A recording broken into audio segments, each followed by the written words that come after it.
todo es para glorificar a Dios. Entonces la pregunta es, ¿cómo glorificamos a Dios en cada área de nuestras vidas? El día de hoy nos toca reflexionar en torno a esto. Cristianismo, la riqueza y la pobreza. ¿Cómo tener una perspectiva bíblica acerca de estas cosas? ¿Les parece si le pedimos al Señor dirección que nos permita aprovechar bien el tiempo? ¿Oramos? Señor, queremos darte las gracias este domingo nuevamente porque nos permite reunirnos, abrir tu palabra libremente, sin que nadie nos persiga.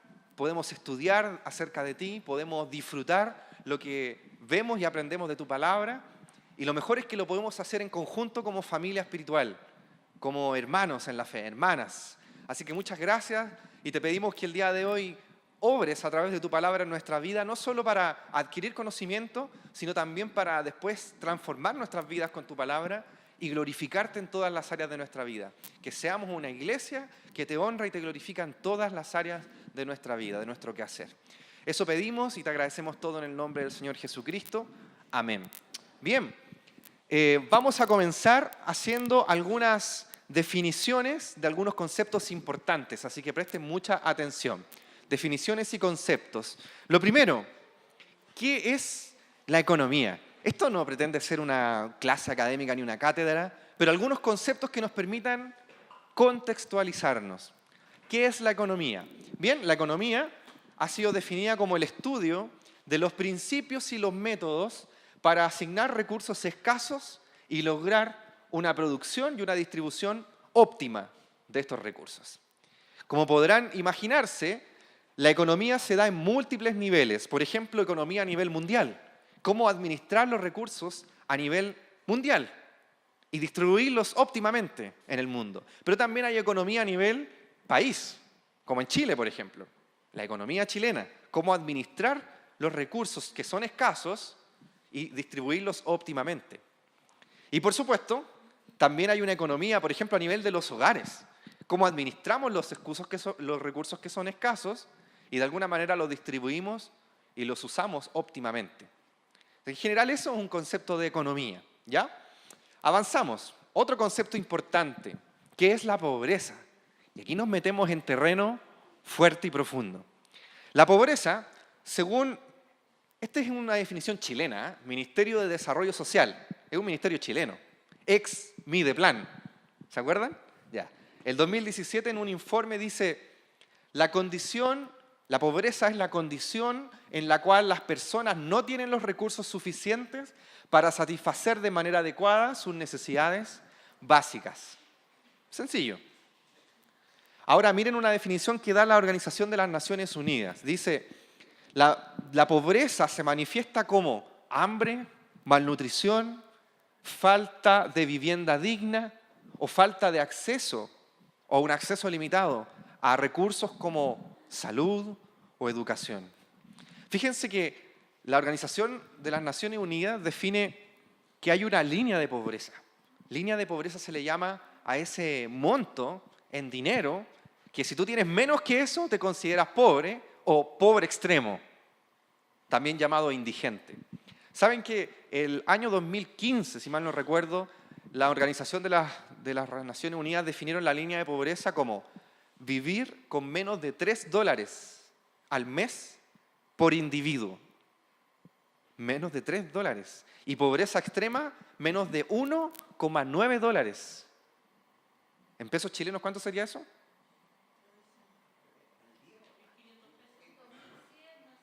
2.100. 2.100 pesos. Sí, al día, perdón. Dije al mes, al día. Bueno, es poquísimo igual. Es poquísimo igual. Ahora, avanzamos un poquitito para poder contextualizarnos, miren. Esto es bien interesante. Avancemos. Gracias. Contextualizándonos un poquito sobre cómo está esta situación de pobreza en el mundo. Miren los datos, son bien interesantes. Esto está extraído de un informe de las Naciones Unidas también, que es un programa que tienen ellos de desarrollo social, que se llama Programa de las Naciones Unidas para el Desarrollo. En el 2014, miren las cifras, dice, el 10,7% se encuentra en situación de pobreza extrema en el mundo. El 10,7% de la población. O sea, el 10% de la población mundial vive con menos de $1,9. $1,9. Es poquísimo.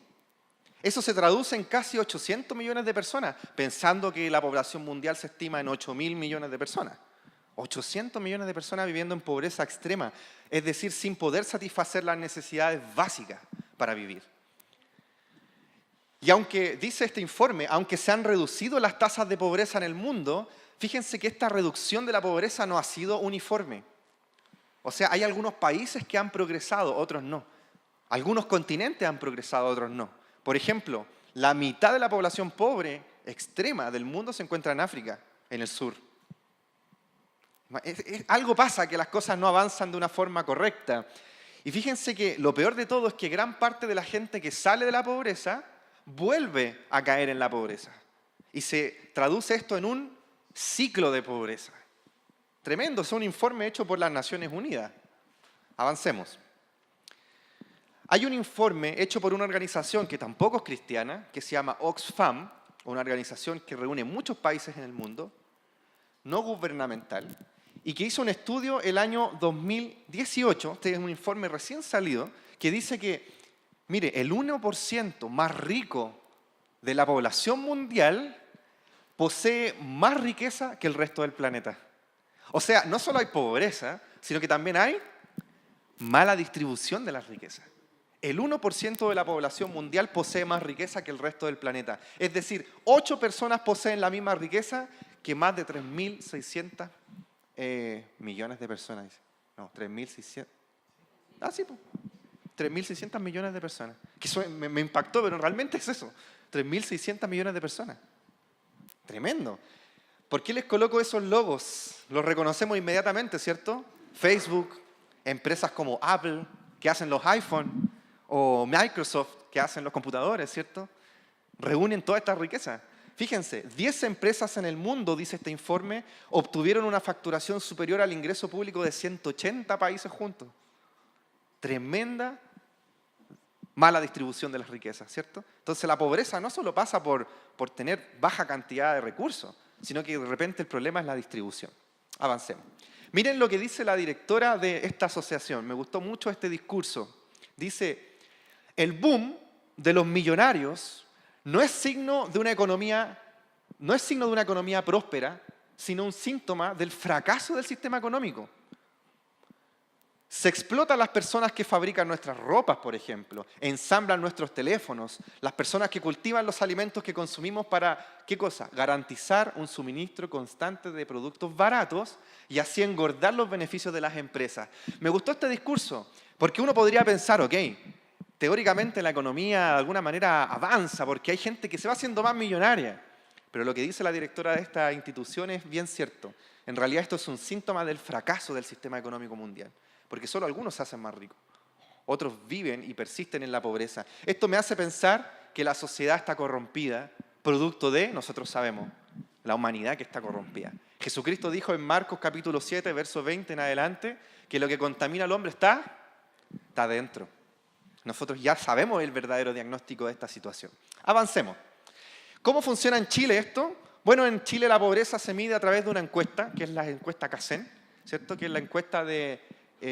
creo que CACEN significa Caracterización Socioeconómica Nacional, que el último es informe del 2015, se hace cada 2 años y miren lo que dice esta encuesta. El 11,7% de la población en Chile se encuentra en pobreza.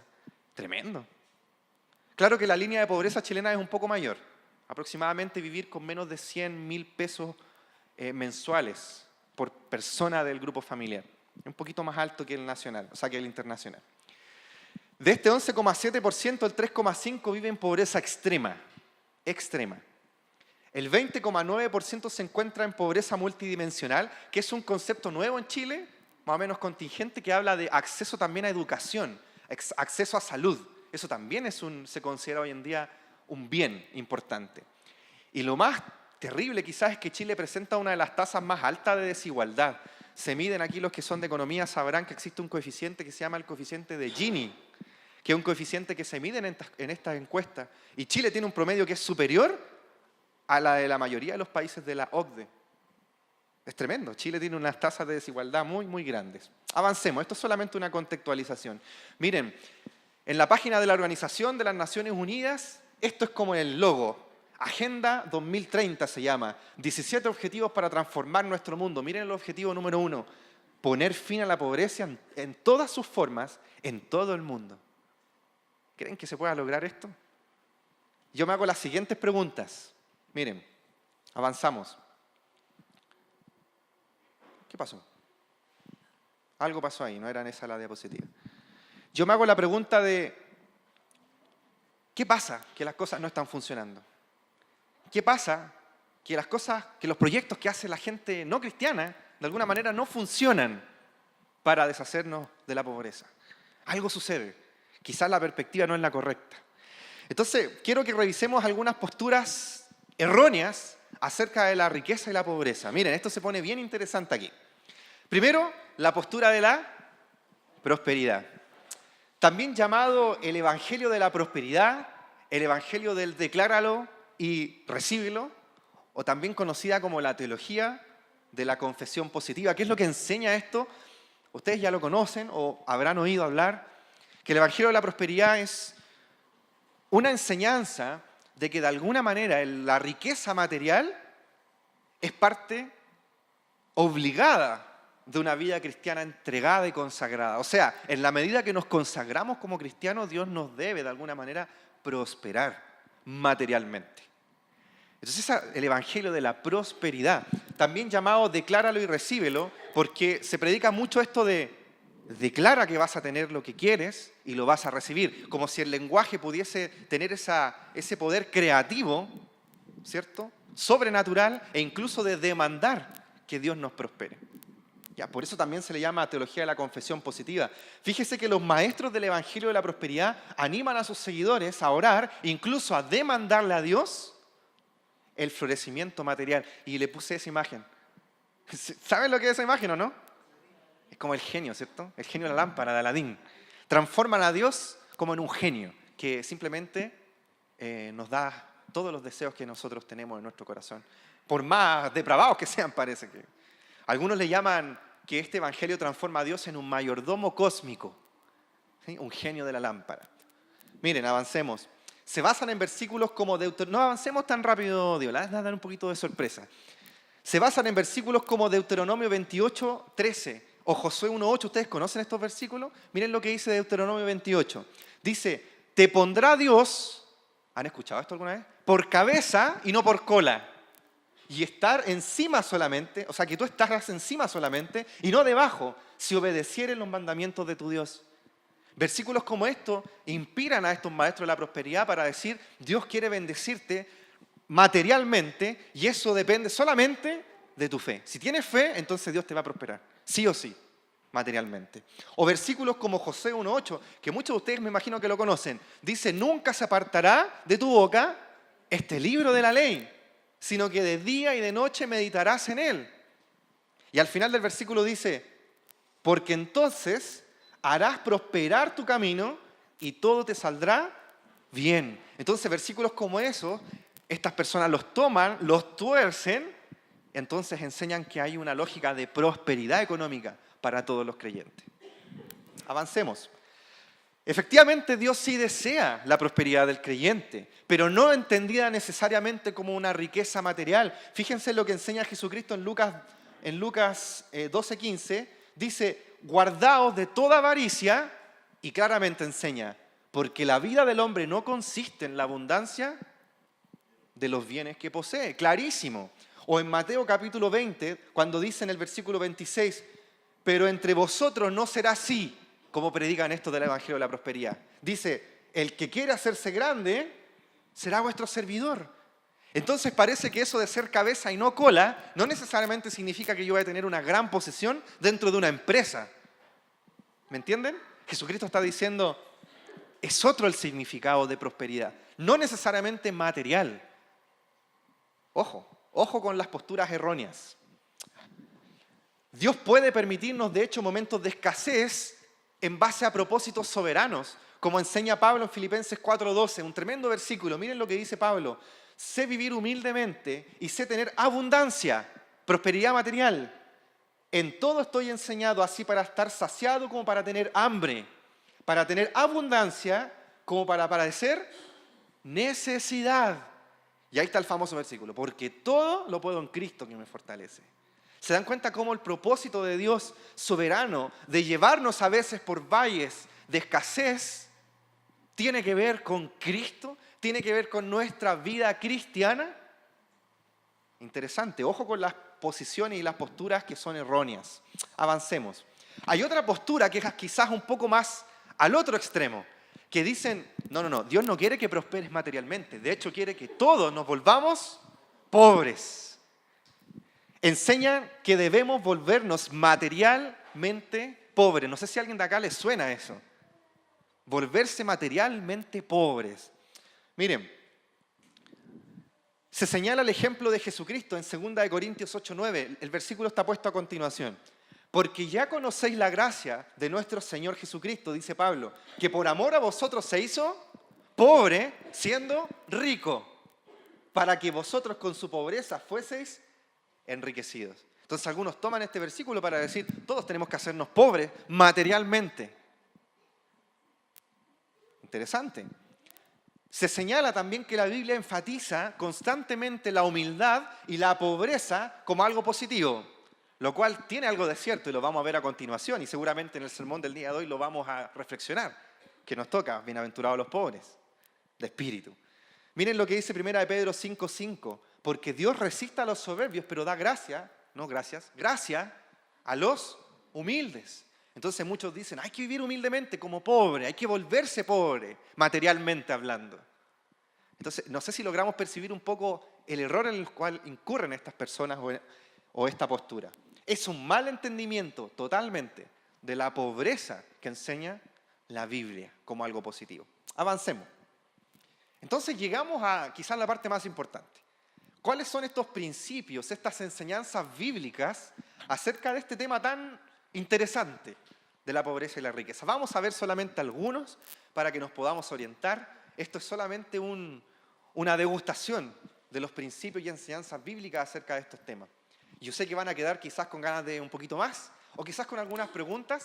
No se olviden entonces de nuestro gran buzón inventado y diseñado por nuestro hermano Esteban Corbalán para que puedan depositar sus preguntas. Y vamos a intentar irlas respondiendo con todo el equipo de enseñanza a lo largo de la semana. ¿Bien? Entonces, algunos principios y enseñanzas bíblicas. ¿Cuál es la perspectiva bíblica de la pobreza entonces? ¿Saben qué? Hay por lo menos 3 conceptos, por lo menos en el Antiguo Testamento, que se usan para hablar de la pobreza. Y aquí les puse una tabla. Primero, hay un concepto de pobre en la Escritura, en el Antiguo Testamento, que se relaciona con la indigencia. Pobreza como indigencia.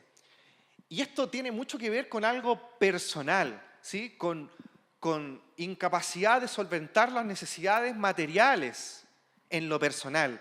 Y en la Biblia normalmente se refiere a esta pobreza como indigencia, producto generalmente de pecados personales, como por ejemplo la pereza, la ociosidad, el derroche, la glotonería. En el Antiguo Testamento vemos mucho hablando de la pobreza a causa de malas conductas pecaminosas como el derroche, la glotonería o simplemente la pereza. Pero también hay otro concepto en el cual también se utiliza el concepto de pobre, la palabra pobre, pero que tiene la idea no de indigente, sino de oprimido. Oprimido, pobre como oprimido. Y esto más bien tiene un enfoque social o sociopolítico. Es decir, una persona que sufre escasez, pero a causa no del pecado personal, no de pereza ni de derroche, sino del pecado ajeno. Por ejemplo, una mala administración gubernamental. Y esas personas son oprimidas, sufren escasez a causa del pecado de otras personas. Interesante. Segundo concepto de pobreza, relacionado a la opresión. Un concepto más sociológico, más político. Y tercero, también hay una palabra que se traduce como pobreza, pero que tiene la idea de humildad o sencillez de corazón. Y este no es un concepto que se vincula necesariamente a algo material, como cuando Pedro en el Nuevo Testamento habla de dar gracia a los humildes, a los pobres, que es un versículo sacado del libro de Proverbios. Esa palabra no tiene que ver con algo material, tiene que ver con algo espiritual. ¿Algo me dicen de ahí atrás?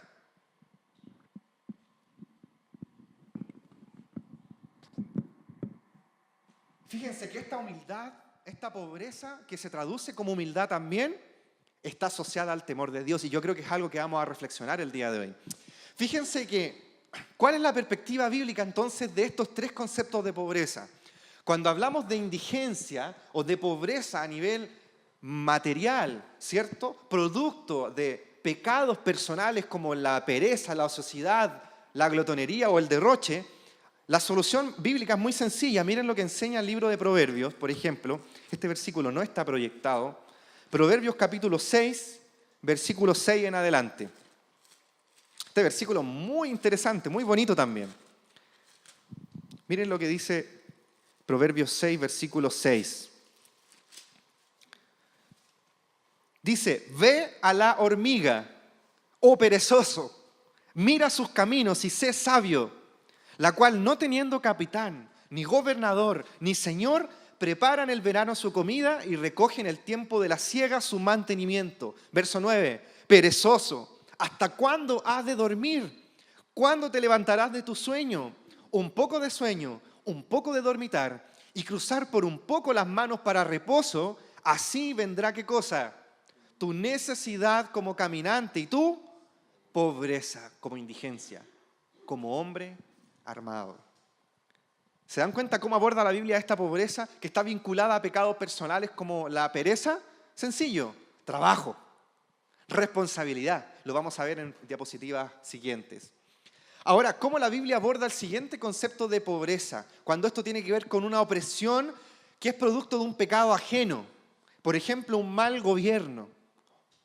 Miren lo que enseña, por ejemplo, el Salmo 109. Me encanta también este versículo. Salmo 109, versículo 31.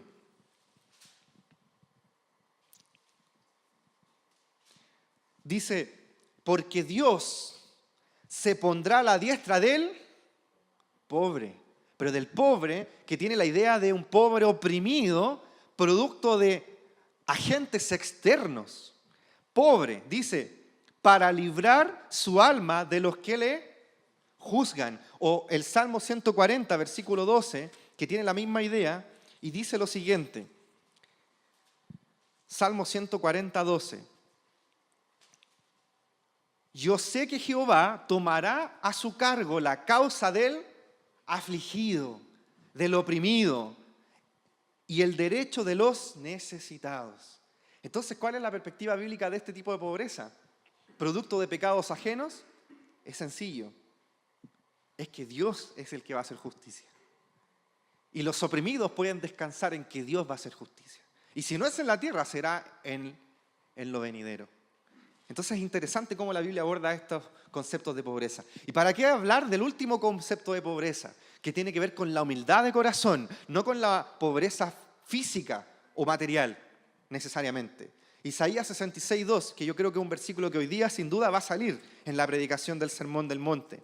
En Isaías, versículo 2 del capítulo 66, miren lo que dice el Señor acá. Dice, mi mano hizo todas estas cosas, y así todas estas cosas fueron, dice Jehová, pero miraré a aquel que es pobre, pero esto significa humilde de espíritu, que tiembla a mi palabra. Y esa pobreza, ¿cómo la aborda la palabra? Como bienaventurado. Los pobres de espíritu. De hecho, es lo que enseña Mateo capítulo 5, verso 3, que vamos a ver hoy día. Bienaventurados, cuán felices los pobres en espíritu que tiemblan a mi palabra. Interesante la perspectiva bíblica de estos conceptos de pobreza. Avancemos. Miren, aquí ya viene una lista de principios prácticos para nosotros como cristianos acerca de la riqueza o la pobreza. Primero, alejarse de la codicia. Primera de Timoteo capítulo 6, versículos 9 y 10, enseña que la codicia es algo destructivo. Miren lo que dice Pablo. Porque los que quieren, ojo, los que quieren enriquecerse, codicia, caen en tentación y lazo y en muchas codicias necias y dañosas o destructivas que hunden a los hombres en destrucción y perdición. Ahí hay un principio bíblico, alejarse totalmente de la codicia. Mire lo que dice 1 Timoteo 6, pero el versículo 10. Porque raíz de todos los males es el amor al dinero, la codicia. Aléjense de la codicia. El cual, codiciando algunos el dinero, se extraviaron de la fe y fueron traspasados de muchos dolores. Y pareciera ser que está describiendo el apóstol la realidad de ahora, ¿no? El amor al dinero hoy en día ha generado millones de males y muchos dolores y destrucción en personas, familias, países y el mundo entero. En todos los sistemas de economía, en todos los niveles. La codicia hay que alejarse de ella. Es un principio bíblico. Otro principio bíblico, alejarse del materialismo. Miren lo que enseña 1 Timoteo capítulo 6, versículo 17. Aquí está el versículo. Dice, a los ricos de este siglo, o sea, no al que quiere enriquecerse, sino que al que ya tiene dinero, a los ricos de este siglo, manda que no sean altivos, ni pongan la esperanza en las riquezas, las cuales son inciertas. Qué tremendo el versículo. Esto ya no es necesariamente codicia, esto es materialismo. Me apego, yo me aferro a lo que ya tengo. También es un principio bíblico, alejarse del materialismo. Y miren lo que enseña Colosenses 3:15. Dice, haced morir pues todo lo terrenal en vosotros. Y da varios ejemplos, entre ellos, pasiones desordenadas, malos deseos. Y dice, avaricia, la cual es idolatría. Amar los bienes materiales es idolatría, es un pecado. Por lo tanto, otro principio bíblico, alejarse de la codicia y también alejarse del materialismo. Porque es incierto. Más encima el Señor nos da la respuesta, es incierto. Miren otro principio más. Por otro lado, alejarme de algo, pero acercarme a otra cosa. Yo me alejo de la codicia y me alejo del materialismo para cultivar la generosidad y también el contentamiento. Miren lo que enseña 1 Timoteo 6, pero la parte siguiente del versículo. Dice, a los ricos de este siglo manda que no sean altivos ni pongan la esperanza en las riquezas, las cuales son inciertas, sino en el Dios vivo, como visión cristiana. Principio bíblico. ¿Qué enseña? Que nos da todas las cosas en abundancia, pero no para que nos aferremos a ellas, sino para que las disfrutemos. Y fíjense, que hagan bien, que sean ricos en buenas obras, dadivosos, generosos, atesorando buen fundamento para lo porvenir, que echen mano de la vida eterna. Eso es generosidad, cultivar la generosidad. Si tengo, entonces eso está para que lo disfrute y disfrute de entregar a otros. Miren lo siguiente, cultivar el contentamiento. También en el libro de 1 Timoteo 6, pero unos versículos antes, dice, pero gran ganancia es la piedad acompañada de ¿qué cosa? Contentamiento. Porque nada hemos traído a este mundo, así que teniendo sustento y abrigo, estemos contentos con esto. ¿Tienes sustento y abrigo? Cultiva el contentamiento. ¿Tienes mucho? También cultiva el mismo contentamiento. Que eso no dependa de la cantidad. Eso está diciendo de alguna manera el apóstol Pablo. Otro principio interesante. Fíjense que la Biblia no se aleja de este concepto que a lo mejor algunos podrían pensar. La responsabilidad como un medio para cultivar de alguna manera la prosperidad económica. Fíjense, miren lo que enseña Efesios 4:28. La Biblia no deja de lado la responsabilidad al administrar los recursos y el trabajo. O sea, en ningún caso la Biblia está diciendo sean necios o negligentes. Todo lo contrario. Miren lo que enseña Efesios 4:28.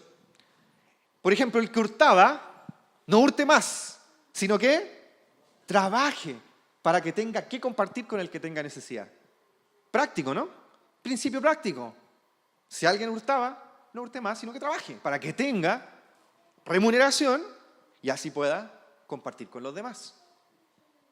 De ahí vamos a leer el 2 Tesalonicenses en otra ocasión. Miren otro principio maravilloso. Esto es una pincelada solamente, hermano. Dan ganas de quedarse desmenuzando los versículos, pero el tiempo es muy poquito. Otro principio es ayudarnos y sostenernos mutuamente. Miren lo que enseña 1 de Juan 3:17. La Biblia enseña que dar es un fruto propio del creyente. Tremendo este versículo, dice, a continuación está, dice, el que tiene bienes materiales y ve a su hermano en necesidad y cierra su corazón contra él, ¿Cómo puede morar el amor de Dios en él? O sea, Juan no le cabía en la cabeza, el discípulo amado. ¿Cómo será posible que tú veas a un hermano en necesidad, a una persona en necesidad, y tú cierres tu corazón ante él, teniendo bienes materiales? O sea, no me cabe en la cabeza, dice Juan, inspirado por el Espíritu Santo, que una persona creyente no ayude a otra persona. Eso es parte de nuestra esencia como creyentes. La Biblia también enfatiza el soporte mutuo, pero especialmente en la iglesia de Cristo. ¿Se acuerdan de este versículo en Gálatas 6:10? Dice, según tengamos oportunidad, hagamos bien a todos y mayormente a los de la familia de la fe. O sea, mayormente acá, hermanos. Con mayor razón acá tenemos que ayudarnos y soportarnos mutuamente. Y eso también implica, por supuesto, ayuda en lo material. Entonces, ¿cuáles son las conclusiones o los desafíos que nos quedan a nosotros como iglesia de Cristo, como creyentes y como iglesia? Ya estamos finalizando. Primero, ¿se dan cuenta que el mundo enfatiza siempre una definición de pobreza, pero que está centrada en lo material y con soluciones superficiales? Eso es una realidad. La Agenda 2030, que es el gran proyecto de la Organización de las Naciones Unidas, Naciones Unidas y extraterrestres. No. Okay. Tiene un proyecto que básicamente tiene un objetivo tremendamente utópico: erradicar la pobreza en todos sus modos, pero todas sus estrategias son de alguna manera superficiales ante los ojos de la Escritura. Desde la Biblia, la pobreza tiene un gran vínculo con lo espiritual. Gran vínculo, ya lo vimos en las diapositivas al principio, y debe por lo tanto ser atendida de esta manera también. Interesante. O sea, la pobreza es multidimensional y la Biblia lo enseña así claramente. Tercero, la perspectiva cristiana, es decir, la cosmovisión cristiana, la perspectiva cristiana tiene mucho que aportar en cómo afrontamos la pobreza. Y no solo la pobreza, sino que también la acumulación de riqueza. Y hemos visto por lo menos 6 o 7 principios bíblicos que nos permiten orientarnos de cómo enfrentar la pobreza cuando nos toca a nosotros, por ejemplo, o cuando lo vemos en otras personas, a la luz de la Biblia. Otras conclusiones finales. Fíjense aquí, hermano, esto es para la iglesia cordillera, iglesia de Cristo. La iglesia de Cristo sí debe ser movida hacia atender la pobreza, pero con ciertos énfasis. Primero énfasis: mostrar siempre a Cristo como quien puede saciar eternamente nuestra sed o saciar eternamente nuestra hambre, como enseña Juan 6, que lo enseñó mi hermano Esteban hace hartos domingos atrás. ¿Qué dice Juan 6:35? Yo soy el pan de vida. El que come de mí no tendrá hambre nunca más. O sea, Jesucristo puede saciar verdaderamente la pobreza del hombre. Segundo énfasis: la iglesia de Cristo debe ser movida hacia atender la pobreza, pero ¿con qué énfasis? Predicar siempre que Dios es quien brindará justicia al oprimido. Al pobre que sufre a causa del pecado ajeno, el consuelo está en Dios mismo, quien es quien va a tomar la causa del oprimido. Lo enseña la palabra de Dios. Versículos como Salmo 140, y hay un versículo muy lindo antes de avanzar, en 1 de Pedro capítulo 1, versículo 3, que yo sé que algunos lo conocen, pero ahora a mí me hace mucho sentido, porque 1 de Pedro 1:3 dice, fíjense, bendito el Dios y Padre de nuestro Señor Jesucristo, que nos que nos hizo renacer para una esperanza viva. Versículo 4, para una herencia incorruptible, o sea, que no se corrompe, no se daña, incontaminada, que no se contamina con la corrupción del hombre, del pecado, e inmarcesible, que no se marchita por nada. Y dice, reservada en los cielos para vosotros. Entonces, cuando atendamos la pobreza como iglesia, no podemos simplemente ir a lo material, que sí es importante, por supuesto. Debemos siempre tener este énfasis, predicar que Dios es el que va a hacer justicia a los oprimidos. Dios va a hacer justicia a los oprimidos. Y a los creyentes incluso nos tiene reservada una herencia que es completamente incontaminada y no se marchita. Y por último, siempre creer, hermanos, y este es el propósito del taller, creer que la Biblia nos guía para andar sabiamente en un mundo corrompido. Porque este mundo está corrompido. Todos estos proyectos que yo les mostré están corrompidos porque lo que contamina al hombre está dentro y se llama pecado. Pero la Biblia nos ayuda a tener una perspectiva bíblica, una perspectiva cristiana y sabia, por lo demás, para andar en este mundo corrompido. Y por ejemplo, subrayo ahí el versículo de Santiago, que lo leo y dice así en Santiago 2, versículo 15. Y si un hermano o una hermana están desnudos y tienen necesidad del mantenimiento de cada día, y alguno de vosotros les dice, id en paz, calentados y saciados, pero no les dais las cosas que son necesarias para el cuerpo, ¿de qué aprovecha? Así también la fe, si no tiene obras, es muerta en sí misma. Por lo tanto, sí la iglesia tiene que moverse a atender las necesidades del mundo, pero con estos énfasis. Mostrando a Cristo como quien sacia nuestra sed y nuestra hambre, predicando que Dios es quien hace justicia al oprimido y por supuesto creyendo que la Biblia, por eso estamos acá, nos orienta, nos enseña cómo vivir sabiamente en un mundo corrompido. Y creo que la última diapositiva es esto para recordarles que vengan a la escuela dominical, motívense, esto está siendo grabado, pero para que podamos revisarlo, remirarlo en la semana y compartirlo con otros. ¿Les parece si le agradecemos al Señor por este tiempo? Señor nuestro, queremos terminar este taller primero agradeciéndote, porque tu palabra es tan sabia, nos hace caer rendidos ante tu sabiduría que es maravillosa, ante tu poder, ante tu justicia. Porque incluso cuando leemos estos versículos proféticos en que dicen que tú vas a hacer justicia, que tú nos vas a dar una herencia maravillosa que está reservada para nosotros en el cielo, no nos queda más que rendirnos y darte las gracias, Señor. Porque a veces podemos pasar por abundancia, a veces podemos pasar por escasez, pero como dijo el apóstol Pablo, todo lo puedo en Cristo que me fortalece.